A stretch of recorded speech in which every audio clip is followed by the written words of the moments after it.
Before we begin, click the like and subscribe button and click the little notifications. That way you don't miss out on what comes up next. Welcome back. Today we are going to talk about Matthew chapter 21 and the fulfillment prophecy, Jesus and the triumphal entry. This story originates in Mark's Gospel in chapter 11, where Jesus tells his disciples to go into town and you'll find a donkey that nobody's ever sat on before, untie it and bring it to me.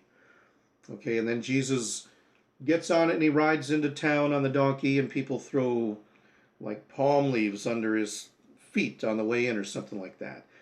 Now, there's no ritual prescribed or described in the Bible about how to perform Ash Wednesday and Lent. Christians didn't come up with that until, I don't know, like 1,000 years ago. Maybe they said, you know what, Jesus just isn't coming. We got to come up with a whole bunch of new rituals to keep people busy. Anyways, let's get back to the prophecy. Jesus rides the donkey into town, and this was to fulfill a prophecy in Zechariah chapter 9.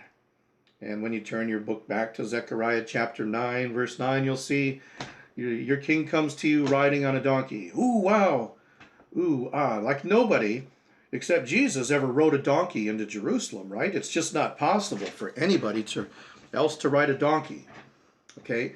And we're going to talk about the big white elephant in the room in just a second here. But let's look at the other Gospels and how they describe it.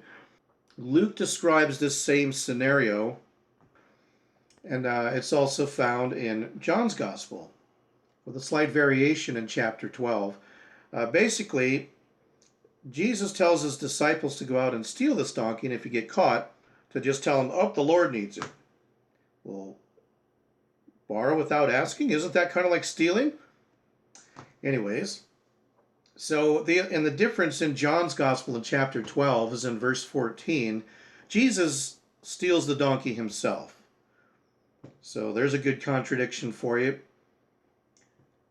Now, what does the author of Matthew do with this triumphal entry story? Well, he has Jesus riding into town on two donkeys. Okay? So it's just another example of his ignorance of Hebrew. It's just absolutely ridiculous. But the bigger problem here, instead of arguing, oh, is there one donkey or two donkeys? Who cares? What is the next line? What is the next verse in Zechariah chapter 9? And I will cut off the chariot from Ephraim and the horse of Jerusalem. And the bow of war will be broken. Then he will proclaim peace to the nations. That's what the Messiah was supposed to do, is to bring world peace.